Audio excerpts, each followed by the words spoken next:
Hello, नमस्कार दोस्तों। मेरा नाम है विपिन और आप देख रहे हैं मेरा यूट्यूब चैनल विपिन क्लासेस। दोस्तों, आज हम नंबर सिस्टम का पार्ट 2 पढ़ेंगे, जिसमें हम बची हुई संख्याओं के बारे में पढ़ेंगे। तो चलिए स्टार्ट करते हैं।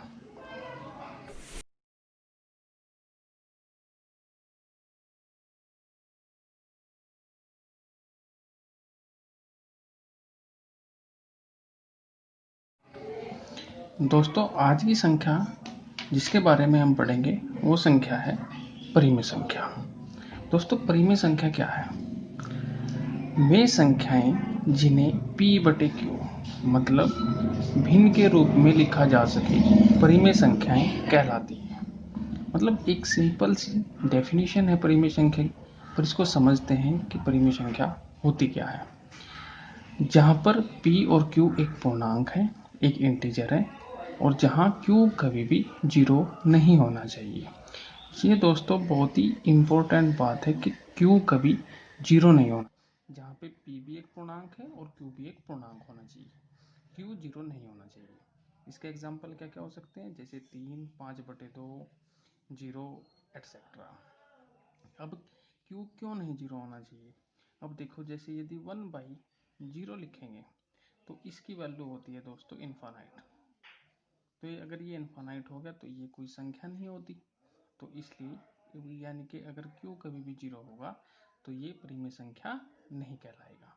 अब परिमेय संख्या के बारे में दोस्तों कुछ पॉइंट्स हैं जो आपको बहुत अच्छी तरह से याद रखने हैं। जैसे सभी पूर्णांक परिमेय संख्याएं होती है। बहुत ही इंपॉर्टेंट पॉइंट है दोस्तों, और ये आपको याद रखना है।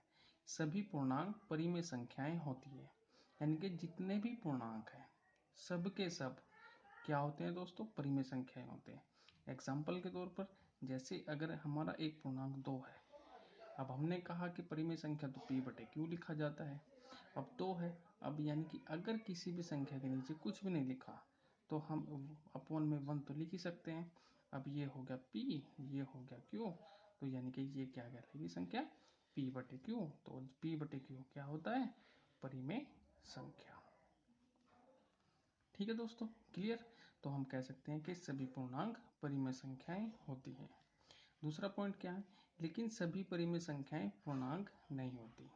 हाँ दोस्तों, सभी पूर्णांक परिमेय संख्याएं होते हैं, पर सभी परिमेय संख्याएं पूर्णांक नहीं होती। जैसे अगर मैं लिखूं दोस्तों 3/2, तो 3/2 एक परिमेय संख्या तो है, पर ये एक पूर्णांक नहीं, क्योंकि इसकी वैल्यू होती है 1.5। और पूर्णांक क्या होता है, एक कंप्लीट नंबर होता है, और ये क्या है दोस्तों, फ्रैक्शनल नंबर है। तो इसलिए क्या होगा दोस्तों, ये आपकी पूर्णांक नहीं होगा। ठीक है। अब दोस्तों पढ़ते हैं अपरिमेय संख्या। अपरिमेय संख्या कहते हैं दोस्तों, अपरिमेय संख्या की एक सिंपल सी डेफिनेशन है, पर इसको समझना बहुत ज़्यादा जरूरी है। जैसे वे संख्याएं जिन्हें p/q के रूप में ना लिखा जा सके अपरिमेय संख्याएं कहलाती है। बहुत ही सिंपल सी परिभाषा है, बस आपको याद रखना है कि वे संख्याएं जिन्हें p/q के रूप में न लिखा जा सके अपरिमेय संख्याएं कहलाती हैं। जैसे √7, √5, पाई एटसेट्रा। अब दोस्तों नंबर तो ये है, पर हम अपरिमेय संख्या को पहचानेंगे कैसे कि ये अपरिमेय है या परिमेय है? तो दोस्तों इसके मैं आपको कुछ पॉइंट बताऊंगा, और यदि ये पॉइंट आपको याद होंगे तो आप कभी भी परिमेय और अपरिमेय को ढूंढने में गलती नहीं करेंगे। जैसे पहला पॉइंट क्या है, कोई भी पूर्णांक अपरिमेय संख्या नहीं होता। दोस्तों बहुत ही इंपॉर्टेंट पॉइंट है कि कोई भी पूर्णांक हो वो कभी भी अपरिमेय संख्या नहीं होता, क्योंकि सभी के सभी पूर्णांक तो परिमेय संख्या होते हैं, तो वो अपरिमेय संख्या नहीं होता। दूसरा पॉइंट क्या है दोस्तों, कि यदि वर्गमूल के अंदर, अंडर रूट के अंदर कोई ऐसी संख्या लिखी जाए जो अपने आप में पूर्ण वर्ग ना हो, तो वो संख्या क्या कहलाएगी, अपरिमेय कहलाएगी। यानी कि अगर मैं कहूँ कि अगर वर्गमूल के अंदर मैं ऐसी संख्या लिख दूँ जो अपने आप में पूर्ण वर्ग ना हो,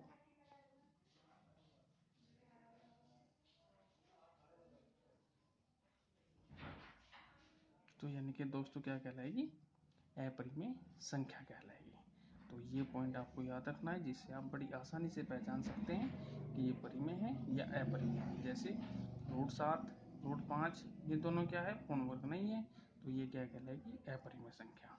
अब दोस्तों तीसरा पॉइंट बड़ा ही इंपॉर्टेंट है जिसको समझना बहुत जरूरी है कि दशमलव के बाद यदि किसी पैटर्न की आवृत्ति नहीं होती तो ऐसी संख्याएं अपरिमेय संख्याएं कहलाती हैं। तो अब इस पॉइंट को समझते हैं दोस्तों, ये पॉइंट क्या कहता है। यानी कि अगर कोई ऐसी संख्या लिखी है दोस्तों जिसमें दशमलव होता है, जैसे मैं लिखूं 5.35 2 3 1 2 4 5, और ये कहाँ तक है दोस्तों, अनंत तक है। अगर दोस्तों आपके पास ऐसी कोई संख्या लिखी जाती है कि दशमलव के बाद किसी भी अंक या किसी भी संख्या का कोई भी आवृत्ति यानी कि किसी भी रिपीट नहीं होता है, कोई भी अंक या पैटर्न रिपीट नहीं होता है, तो इस तरह की संख्या क्या कहलाएगी दोस्तों, अपरिमेय कहलाएगी।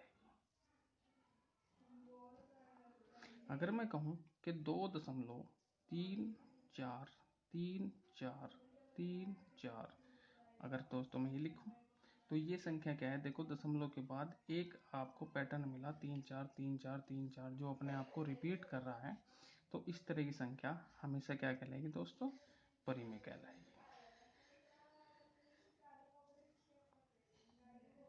अगर मैं आपके पास एक ऐसी संख्या लिखूं 3.1423456 और ये अनंत तक चल रही है, तो इसमें आप देख रहे हैं कि दशमलव के बाद ना तो कोई संख्या अपने आप को रिपीट कर रही है लगातार, और ना कोई पैटर्न अपने आप को लगातार रिपीट कर रहा है, तो इस तरह की संख्या हमेशा क्या कहलाएगी दोस्तों, अपरिमेय कहलाएगी।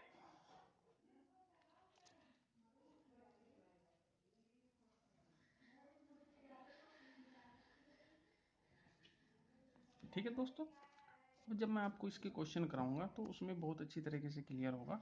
ठीक है, तो आप ये समझ ही गए होंगे कि परिमेय और अपरिमेय संख्याएं कैसी होती हैं। अब दोस्तों हमारी नेक्स्ट टाइप की जो नंबर है, सह अभाज्य संख्याएं। अब इनको पढ़ते हैं, ये कैसी संख्या होती है दोस्तों। ऐसी संख्याओं के जोड़े जिनके गुणनखंडों में एक के अतिरिक्त कोई उभयनिष्ठ या कॉमन गुणनखंड न हो, उन्हें सह अभाज्य संख्याएं कहते हैं। अब दोस्तों ये एक के अतिरिक्त का क्या मतलब है, अब देखो समझते हैं। जैसे मैंने आपके सामने एक एग्जांपल दिया है 4 और 9, इनमें एक के अतिरिक्त कोई भी कॉमन फैक्टर नहीं है, तो ये एक दूसरे की सह अभाज्य संख्याएं कहलाती है। जैसे गुणनखंड का मतलब होता है उसके फैक्टर, जैसे 4 में हम देखते हैं तो 4 के फैक्टर क्या हो सकते हैं दोस्तों, 1 हो सकता है, 2 हो सकता है, 4 हो सकता है। ठीक है दोस्तों, और 9 के फैक्टर क्या हो सकते हैं, 1 से कट सकता है, 3 से कट सकता है, 9 से कट सकता है।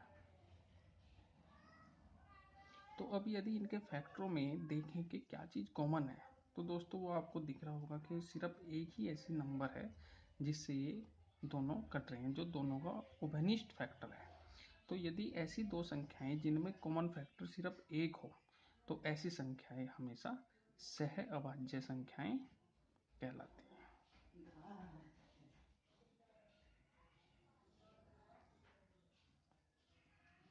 एक नंबर और समझते हैं, जैसे अगर दोस्तों मैं लिखूं 5 और 6, 5 किससे कट सकता है दोस्तों, 1 से और 5 से, और 6 के फैक्टर क्या क्या हो सकते हैं, 1 और 6। तो इन दोनों में उभयनिष्ठ जो फैक्टर है दोस्तों वो क्या है, सिर्फ 1 है। तो इस तरह की संख्याएं क्या कहलाएंगे दोस्तों, ये होगा हमारा कॉमन फैक्टर।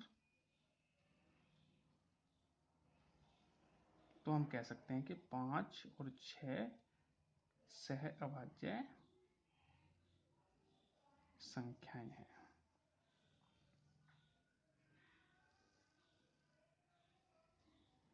ठीक है दोस्तों, तो ये थी हमारी सह अभाज्य संख्याएं।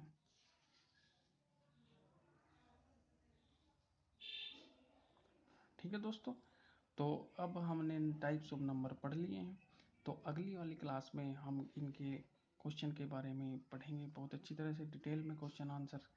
ठीक है दोस्तों, तो अगर आपको मेरा चैनल, मेरी वीडियो अच्छी लगे तो मेरे चैनल को लाइक कीजिए, शेयर कीजिए और चैनल को सब्सक्राइब कीजिए। तब ठीक है, तब तक के लिए नमस्कार।